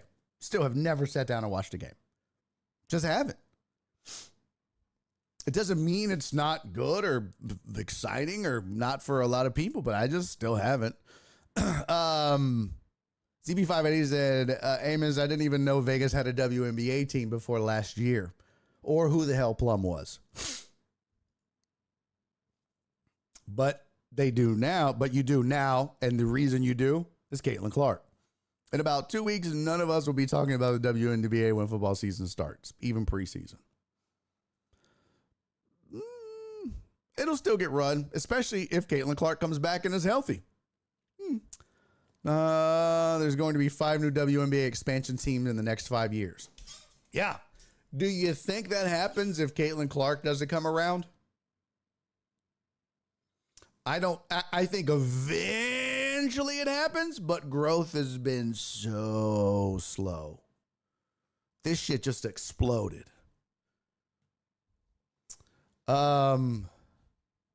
Yeah, Amos said that's a you problem, ZP. And he said, nah, trust me, there are plenty more like me. That's a fact. There are. But there's also plenty more like you who have found the sport and like it. Your girl dads or, for whatever reason. Hey, what up? Always one team. Check it out. What's good, pimpin'? Long time no see. Damn. It's been a minute and a half, pimp. How you been? It's only a matter of time that the Houston Comets could get a team before Clark retires. I'm still kind of shocked that Houston doesn't have a team, to be honest with you, especially with the history. But you should post up outside the game yelling, selling Believe women. I'm sure you'd make some money. No. Let's see what else we got. Let's see. Swarm. Shut up, Alex. Twist his dick. Yeah, that's exactly what UFC casuals and MMA casuals yell. If it's only her, please explain why the other games that she is not playing are still selling out. Okay. That's a great question. This is just the same effect that Conor McGregor had on the UFC as a whole. Once people gravitate to the sport, they become interested in the sport. They begin to find other favorite players and franchises. And, for example, you might not live in Indiana. You might live in Dallas, or where are there other teams? I don't know all the cities that they're in. Let's just assume, I think one is Phoenix. Doesn't Phoenix have a WNBA team? But we're going to go with it. I don't know if they do or not. We're going to go with it. But let's say you live in Phoenix and you watch the news and Sports Center and you see the Caitlin Clark effect and you're like, fuck, man, I'm going to go check out a game. I dig this. And now your daughter or your niece is like, I want to go watch a WNBA game. And now they're into it. They're into it because they know who Caitlin Clark is. And even though she's not going to be there, they want to go watch the sport now. They didn't care before, but they care about Caitlin Clark. It's just like Magic and Bird. Magic and Bird wasn't playing in every NBA arena. Michael Jordan wasn't playing in every NBA arena in every game. But the sport grew exponentially because he attracted fans to the sport in their city. So it was like, man, I love Michael Jordan. I love Larry Bird. I love Magic Johnson. But it makes me love the sport. I want to go watch it in my city, or I'm going to watch it on TV, even if they're not playing, even if that person isn't playing, that superstar that I love isn't playing. I still want to watch the sport. And that's why you see the increase. And then people now like, well, that's my favorite team now. And now they get a favorite player on that team. It's kind of the opposite effect of LeBron, for example. Some people just love LeBron James, and no matter what team he plays for, that's who they root for. That's their favorite team. So they're always going to be watching and rooting and buying a jersey for the Heat, the Cavs, the Lakers. And the opposite is true. Some people might love LeBron, but they're loyal to their city too. So they're a LeBron fan, but man, I'm born and raised in Houston, Texas. I gotta roll with Rockets, but I love LeBron, but I can't root for the Lakers. I grew up in Houston. So I'm going to be a Rockets fan and a LeBron fan. It's just how it's happened, man, in sports. It's always happened that way. Any chance the user comments will return? No. Some people watch BOD, then start watching NHL. See? Hey, what up, old man in Seattle? Let's Donna. My sweet, sweet Donna is here. I'll be damned. Clark is like Allen Iverson, and she's bigger than Iverson, bro. Clark is bigger than AI. Clark is some sort of combination of Magic and Bird and Jordan. Although I don't know if she's ever going to be better than Wilson because she's not as dynamic. She might end up breaking all the records, but of course I don't watch enough games. But as far as adulation, as far as posters on the wall, gear sales, I want to be like Mike. You can just put her name in that sentence instead. I want to be like Clark. That's the same thing, brother. Same thing. You know, is she is she the best player in the NBA or WNBA? Probably not. And that might be where some of the animosity comes from. But look, guess what you're not doing if she doesn't show up. You're not able to rally and make shirts and stand out at the All-Star game this year that says pay us what you owe us. I promise. At least not yet. Clark is T-Mac in China. We have now talked more about the WNBA than we have in the history of this show. Not true, but close. The WNBA was always going to expand. Unfortunately, they're going the way of MLS and NHL, chasing expansion fees to boost revenue. Here's the problem. The WNBA was losing, I think a number I saw was like $50 million a year, but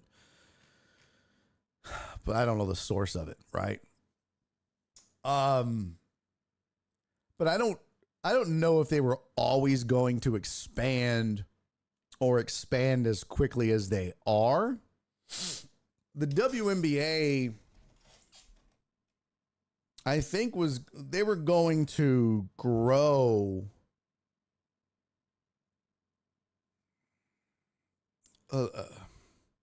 eventually, not exponentially.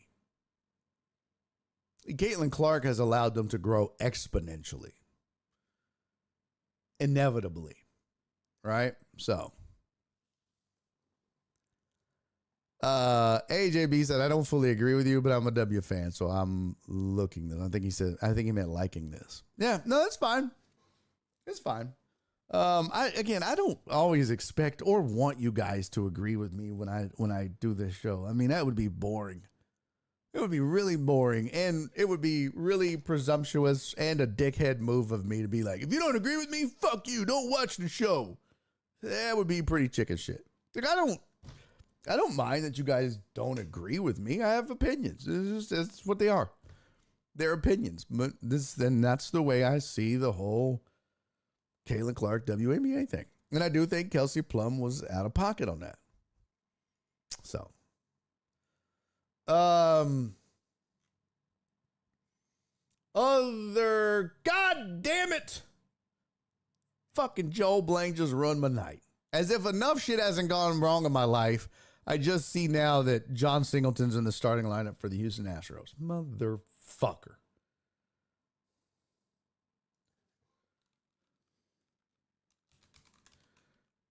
Christmas in July, my ass. Jesus Christ.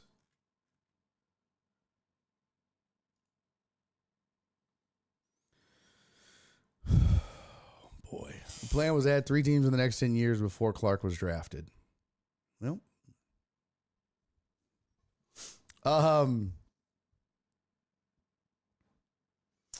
so it's only her second season in her pro career. Clark will reach her prime by her 5th year. Yeah, a couple more headlines. Bad news, Jets fan. And I say fan because there can't be more than one.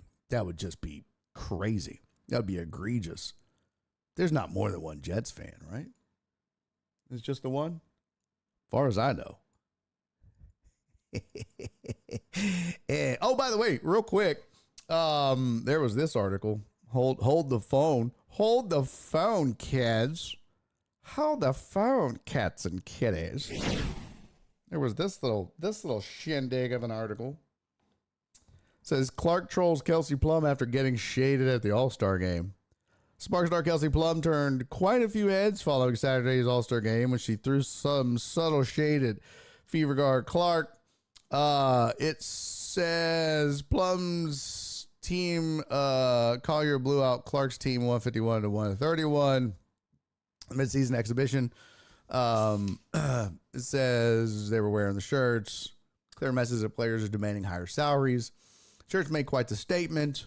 Plum decided the post-All-Star news conference was a time and place to inform everyone that neither Clark nor anyone from her All-Star roster, a group that included Sabrina Ionescu, Asia Wilson, Aaliyah Boston, Kelsey Mitchell, whatever, took part in the meeting that the players decided to wear the shirts. It was a very powerful moment. As players, we didn't know that this was going to happen. It was a genuine surprise. Not to tattletale, 0 members of Team Clark were very present for that. Fans took notice, with many calling her out on social media, taking a shot at Clark, who many credit for being in a position to negotiate in the first place, for WNBA players being okay. And while some players might have publicly responded to Plum's remarks with a passive-aggressive social media message, Clark instead chose to engage in a friendly game of trolling. Plum posted a photo on Instagram on Saturday in which she posted a few photos upon arriving in Cambridge Fieldhouse with the caption, "What a weekend." And she happens to be standing close enough to a giant Nike logo in the photos. Clark, who signed an 8-year, $28 million endorsement deal with Nike, swiftly busted out with a witty response saying, "Thank you for the Nike ad." That's pretty funny. Many fans applaud Clark's troll job. Plum signed a multi-year deal with Under Armour in November after originally signing with Nike during her rookie season. Several fans made it known they appreciated Clark, the reigning Rookie of the Year, not resorting to publicly escalating their perceived feud. Even then, y'all know me, I am definitely the mayor of Pettyville.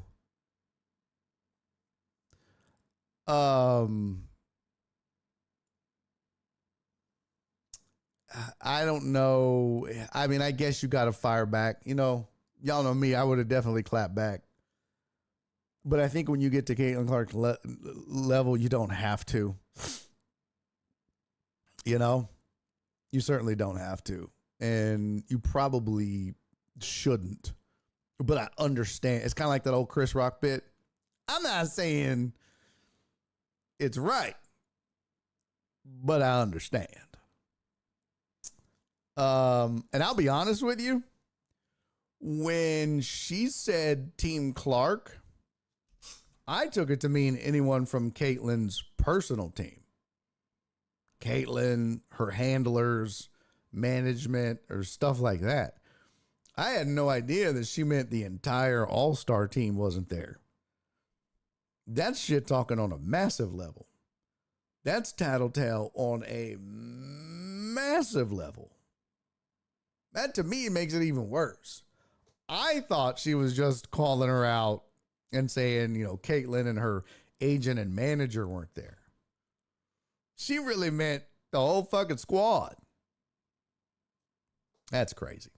That's crazy. So, all right, your last little bit of news here. Justin Fields suffered a dislocated toe at practice, or at camp, excuse me. Man, let me tell you what. I always said this about toes. You don't realize how much you use your toes until you hurt one of them.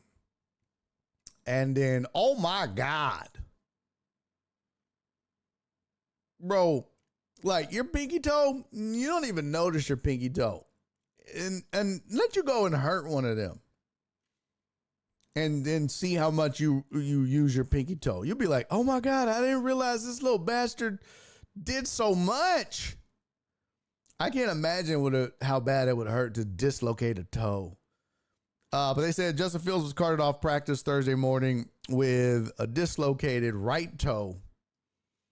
It says, although the Jet quarterback avoided serious injury, Fields is expected to be ready for week 1, source told ESPN. Coach Aaron Glenn, speaking after practice, declined to speculate on the severity of the injury, saying he was waiting for test results. There was a sense of relief around the Jets, who have been cursed by a spat of preseason and early season quarterback injuries. Downside to Fields' injury is that he will miss training camp reps. Invaluable for him because he hasn't played a lot. Started the first 6 games of last season for the Steelers before he was replaced by Wilson. So it says Tyrod Taylor, who has 58 career starts, will run the offense while Fields is out. Ugh. What was that saying on your koozies about the toe? Oh, say, girl, I want to treat you like my pinky toe. Bang you on the coffee table. Let's go. Yes. Hit that bad boy on the edge of the door frame like it's being shot. Ugh. Bro, it hurts so bad. Oh my God. Also, Flip on Twitter retweeted the show. Thanks for the shout out, Flip. And he said it happens in threes, and I'll be damned if it doesn't. Rest in peace to Hulk Hogan, who passes away at the age of 71. But also rest in peace to Ozzy Osbourne, now a bat into hell. Okay, that was not. And rest in peace to Theo. Malcolm Jamal Warner, right? Isn't it? Did I get that right? Yes. Malcolm Jamal Warner. He was dead at the age of 54. So that all has gone down. Well, I thought I was having a bad 30 days. I guess, I guess like they say, could always be worse. Right? Think you're having a rough day, rough week, rough month? Well, think yours is bad. Hulk Hogan, Ozzy Osbourne, and Malcolm Jamal Warner had a worse week than you did because they died. That's a bad week. Yeah. Sure, you might have shit your pants at the office because you thought you had to toot and you didn't. You farted and a little shit came out, and now you sit there and you got to let it dry before you get up and go to the bathroom to clean it because you don't want it to fall down your pants. That's fine. That sucks. I get it. I do. Sure. But did you die? Did you die? Donald's like, Jesus Christ. You know I hate poop talk. Yeah, Ric Flair. Somebody said Ric Flair is still alive. Evil Dad said Ric Flair is still alive. Woo! By the way, I heard people wooing in Seattle, and I was like, get the fuck out. First of all, does Josh Reddick play for you dipshits?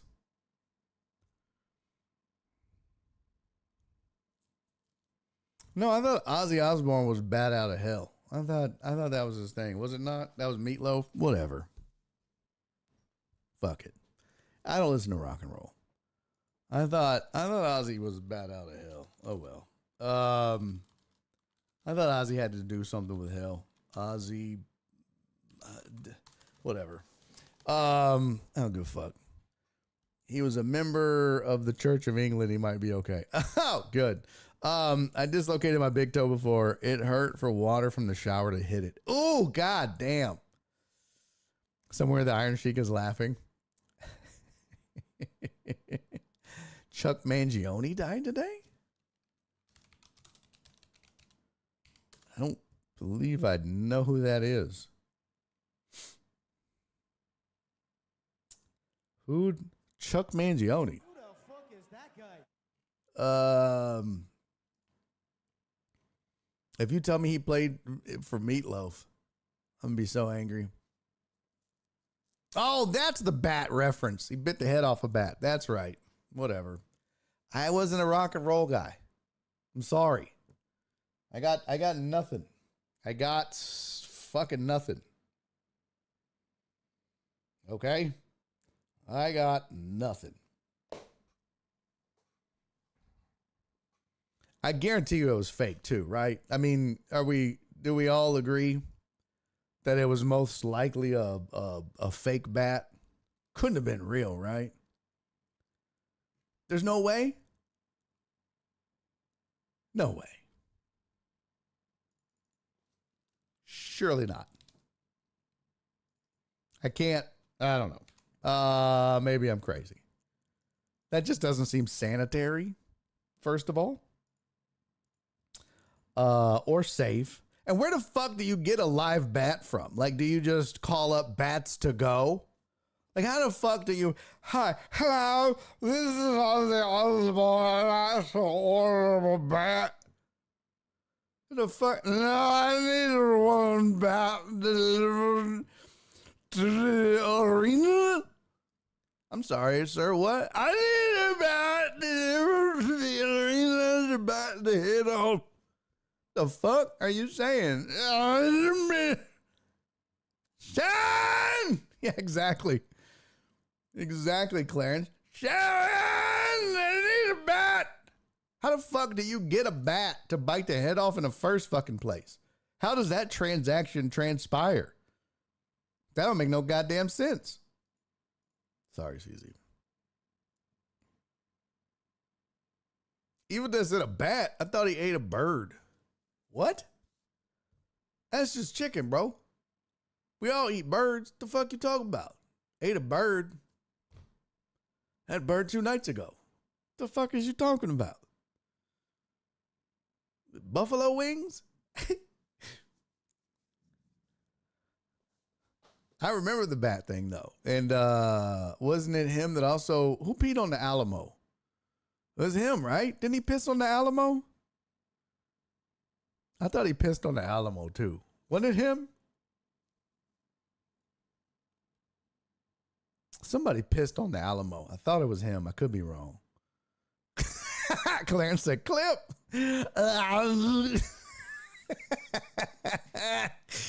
Oh, he did. See, I thought so. He did. What's happens? You get drunk off of bat blood and start pissing on the Alamo.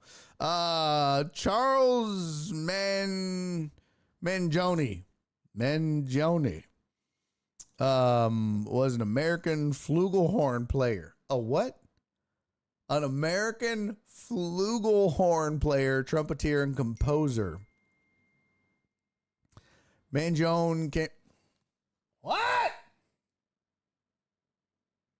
Bitch.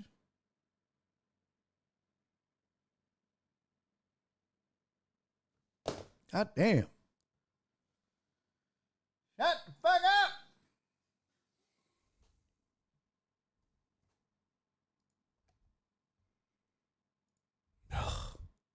Just drive me fucking crazy.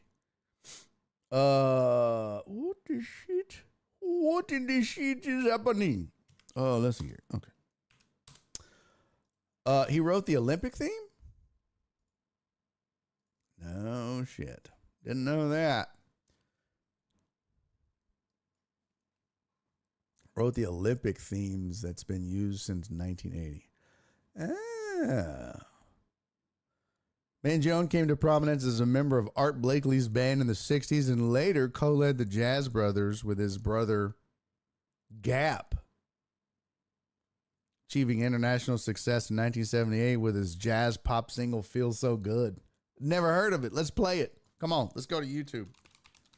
YouTube.com. Feels So Good. Chuck Mangione. Here we go. Y'all ready for some Feel So Good? Fuck yeah, you are. Dirty bitches. Listen up.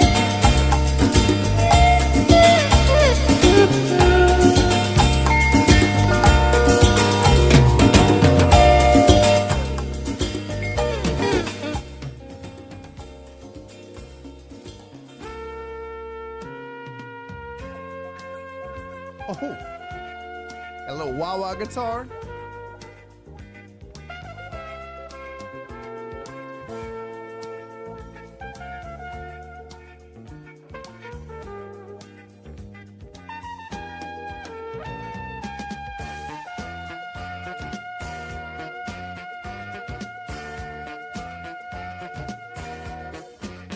Chuck!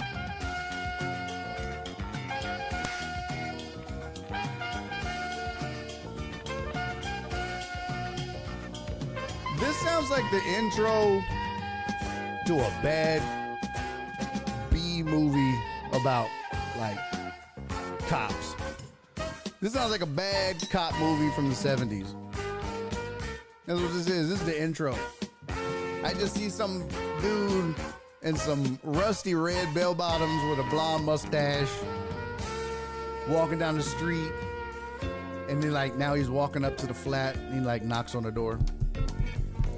And some chick with, like, a big hairy bush opens up. Saggy titties. He's like, "What's up, little mama? Dig it, Jack." Now they're grinding and shit on the shag carpet.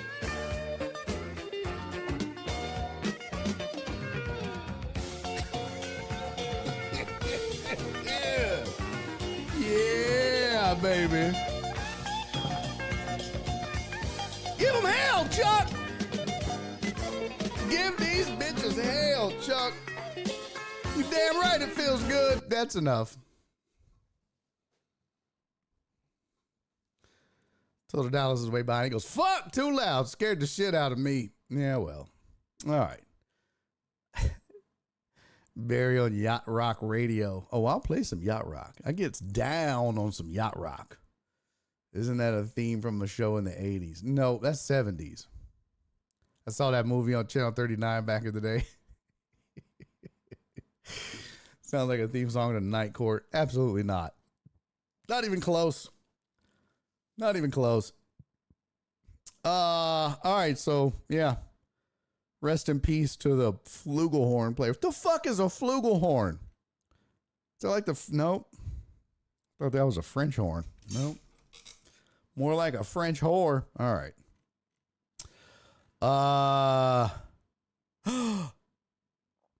Oh, wait. He worked with Cannonball Adderley? Oh, hell. Okay. Much respect. Never mind. Says one of the compositions for the Mangione Brothers Sextet, Something Different, was recorded by Cannonball Adderley on his 1961 album African Waltz. Boy, love me some Cannonball Adderley. I do now. I dig me some Cannonball Adderley. I'm about to hip y'all to some game with some Cannonball Adderley. Hold the fuck up. Y'all about to learn today. I don't give a fuck. Y'all about to learn today. This is Cannonball Adderley, Walk Tall. Because you got to walk tall. Walk tall. Walk tall. This is live at the Troubadour, I believe. We're getting ready to have a live session. Now, what we was trying to say just before we got started a while ago, and we're getting ready to do a little walking, is when you have real change, and everybody's thing began to change, the teacher begins to teach a new lesson, the preacher begins to preach a new sermon, Here in just a second. Get your shot glasses ready. and the musician also tries to capture the new thing so that we might have melody and have rhythm as we do our thing. We say every Saturday that the most important thing of all is that no matter how dreary the situation is and how difficult it may be, that the storm really doesn't matter until the storm begins to get you down. So I advise to you, the message that the Cannonball and the Quintet brings to us is that it's rough and tough in this ghetto. A lot of funny stuff going down, but you got to walk tall. Walk tall. Walk tall.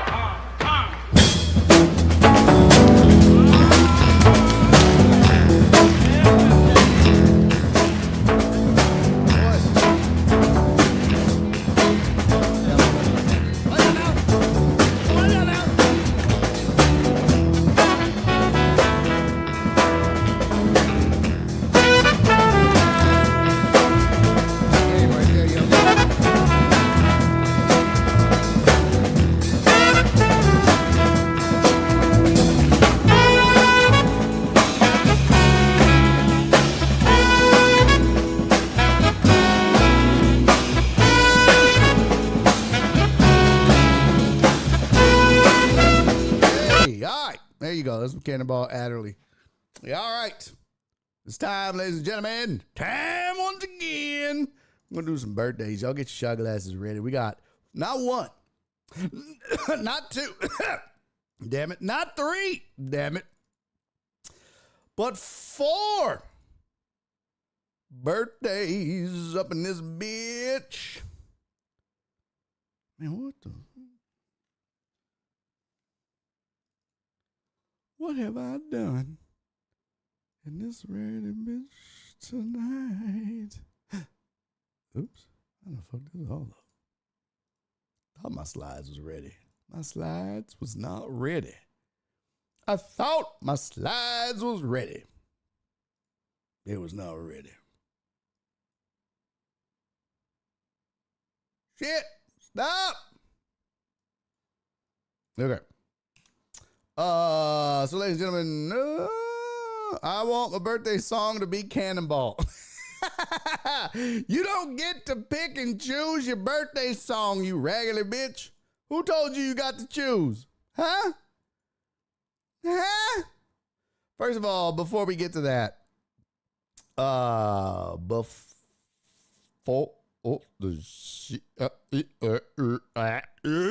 before we get to the birthdays, I just want to say we didn't get to do this earlier. So last week, didn't get to say thank you to Sylvia and Donna for their Thankful Thursdays. Donna actually sent it Monday. She's like, oh shit, sorry, Thankful Monday. But last week, man, thank you to Sylvia and Donna for the Thankful Thursdays. Much love to you both. Of course, as always, I very much appreciate you ladies supporting the show and helping it out and always supporting the show and being amazing about that. It is very much appreciated and couldn't do it without you. Also, let's see, hold up, not done, because today is Thankful Thursday, and I also want to thank, oh shit, where the fuck did it go? There it goes. I want to thank Sylvia and Jen for supporting the show. Ignore the date. I forgot to change the fucking date down there. But today, so thank you to Sylvia and Jen for their contributions to the show. Thank you for your Thankful Thursdays and your support. As always, ladies, I very much appreciate you. Thank you for your support. It means the world. And without you guys supporting the show, all of you guys, but you Thankful Thursday folks as well, this show doesn't happen. It's kind of hard to do a show for free, but just straight up. It is, we got bills to pay. And I always said that this show was cool, and it happens because you guys get to play producer, listener, and sponsor. And that's how it's always been. And so I appreciate you guys continuing to support the show. So without further ado, we have birthdays. So let's sort up, bitch. Yep. All right. There we go. All the way back, by the way. All the way back. July 15th. Oh my God. Oh my God. We showed him Miss Pingle Katie's birthday. Girl, how did we do that? Yep. It's been one of them kinds of weeks. Months, but I'll be damned if I wasn't going to get it in. So, Pingle Katie, wherever you are, wherever you may be, first of all, she hates being called PK. But, Katie, I just want you to know that Spencer, a.k.a. Wyoming, says hello, and that he thanks you for allowing him to come home with us. But also, happy birthday to you, girl. I hope it was a good one. I hope it was celebratory and fun.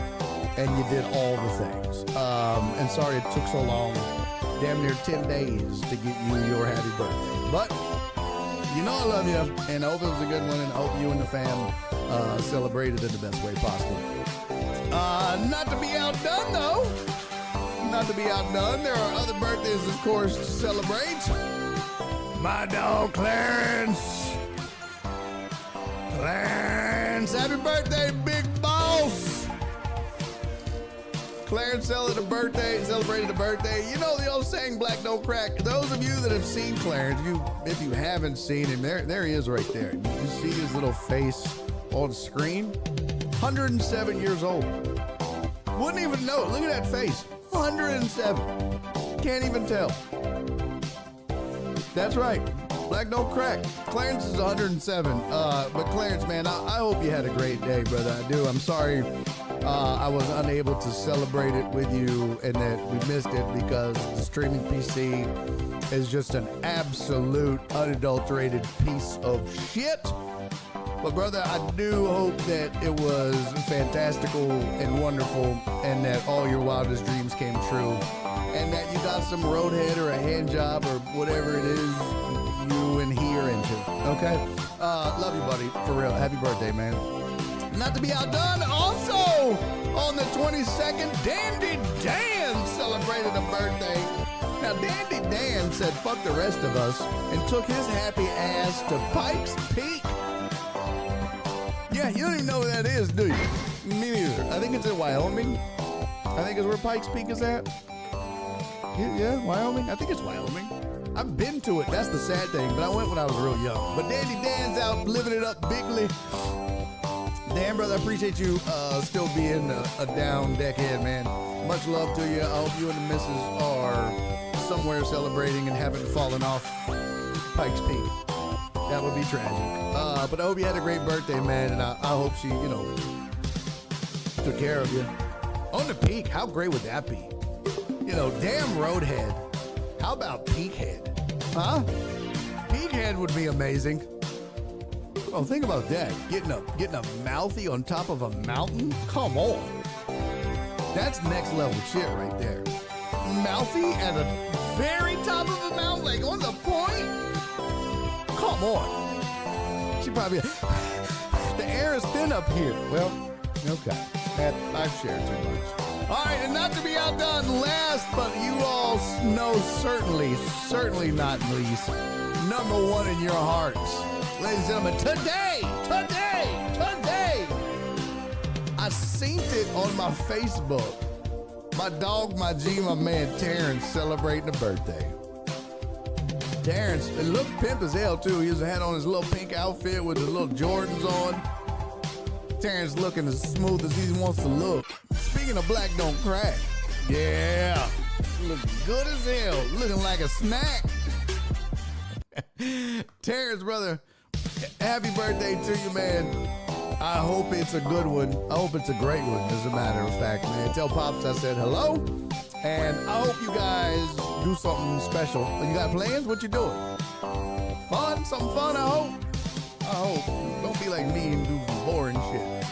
Go do something fun, man. Celebrate, play another trip around the sun. That's a blessing these days, man. Just ask Hulk Hogan. Okay, that was not. Listen, man, happy birthday to all four of you. I hope you had great days, or have a great day in the case of Terrence, man. Happy birthday to you, brother. Love you. Cheers to you. Cheers to Clarence. Cheers to Dan. And cheers to Katie. Cheers, everybody. Love.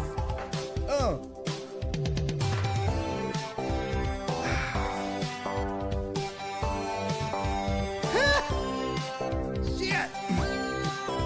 What? I feel like I need to shake this bitch up or something.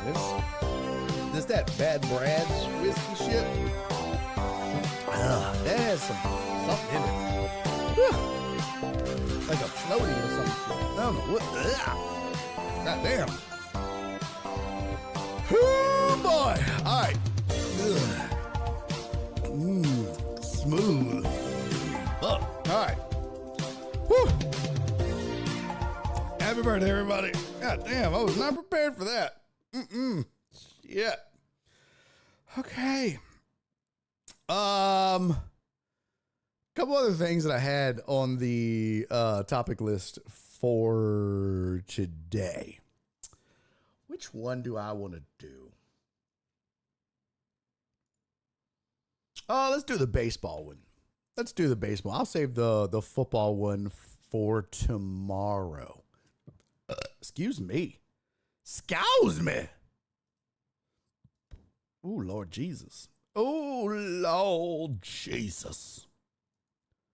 Oh, that's kind of weird. Hey, what up? ASA UBS. Yeah, we're gonna do the baseball one. Where's the overlay? What the shit is happening?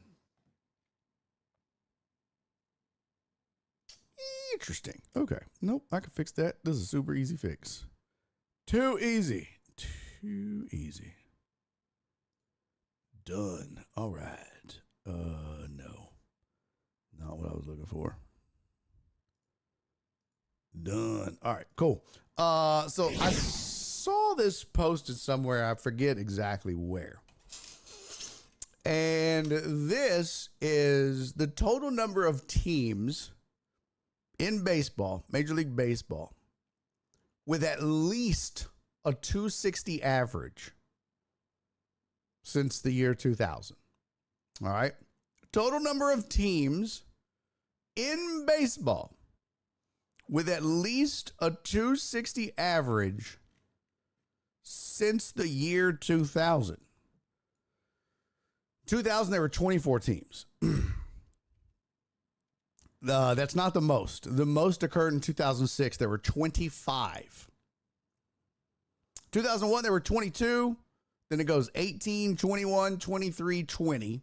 2006, there were 25. Then 23, 21, and 19. Starting in 2010 and when it all starts to change a little bit, there was 12 teams that hit 260 or better. 2011, there was 8. 2012, there was 11. 2013, there were 10. Since 2013, there has not been double-digit teams with a team batting average of 260 or better. In 2014, there was 4. 15, there was 9. 16, there was 9. 2017, there was 9. In 2018, there was 1 team. In 2019, there was 8. And from 2019 on, it went 6-3-1-3-3-0 this year. Now, why do I bring this up and why does the bottom of this say, but the Astros are the only cheaters? Aesop says means nothing. Well, take a look. The Astros scandal broke in 2019. Since then, the number of teams with a team batting average of 260 more, 6-3-1-3-3-0.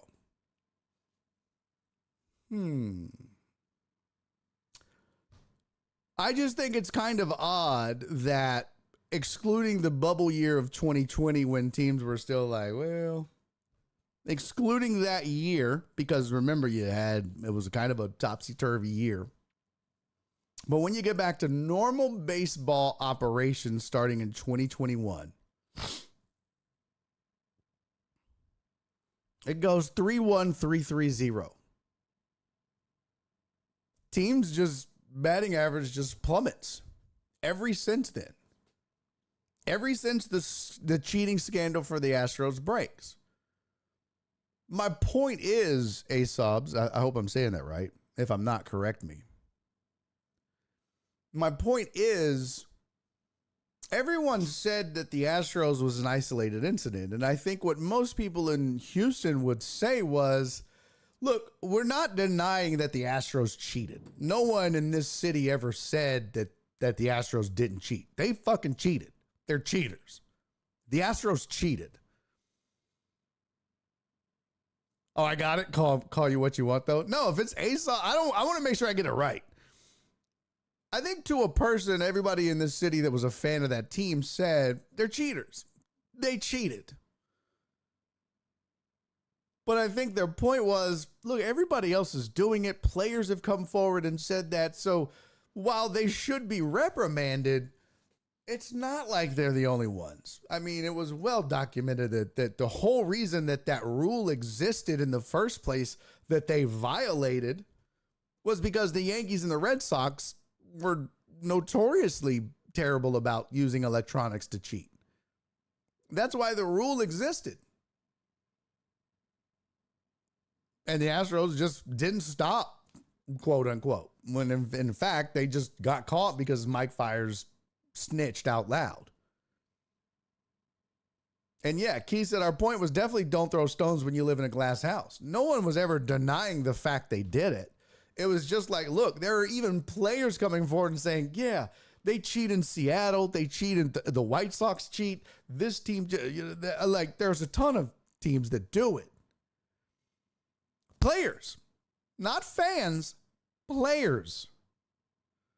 So my point really is, look, these numbers plummet after this. And I'm with you, Aesop's. I don't necessarily use batting average anymore. It's not really a worthwhile stat. But it is in this case when you want to say, as a whole, teams just aren't, their batting average is down significantly. Now, do you want to say that's because the pitching is better? I just think it's very coincidental that you go from hovering around double digits to hovering around 0 since the cheating scandal broke. And everyone knew, okay, next team to get caught, it's death penalty. Really? You think that's coincidence? Because I don't. And this just kind of backs up that point for what the fans were saying. Again, no one's denying they cheated. No one's not saying they didn't. All they're saying is, look at numbers like this and how they coincide with the year that it broke. And again, skip 2020 because it's the bubble year. Just seems very sus. And everyone's like, well, but everyone throws 95 now. Is that what it is? Really? You don't think major league hitters can't hit 95? I don't think that's what it is. Yeah, Dub said just like McGuire and Sosa were the only ones on roids. Right? Yeah. Alex said, I'm back. What did I miss? Oh, nothing. Not a thing. Yeah, and I'm with you. Aesop said I'd rather have a guy hit 235, 37, 891 than 310, 765. 100%. 100%. Batting average is just not a good stat anymore. You know, you want OPS plus. I look at WAR. You can look at FWAR. You can look at, weighted on base average or WOBA. You can look at, there's a ton of other advanced metrics that you can use to judge a hitter by. Totally agree. I'm just using this to kind of prove a point about coincidence more than anything. All right. So it is 4:58. And by the way, Aesop's, welcome in. Good to have you. So yeah, why is my chat is like way behind? So slow. Oh yeah, and Bonds. Yeah. Clemens, yeah. Yeah, all of a sudden my chat just died. It just stopped getting messages through.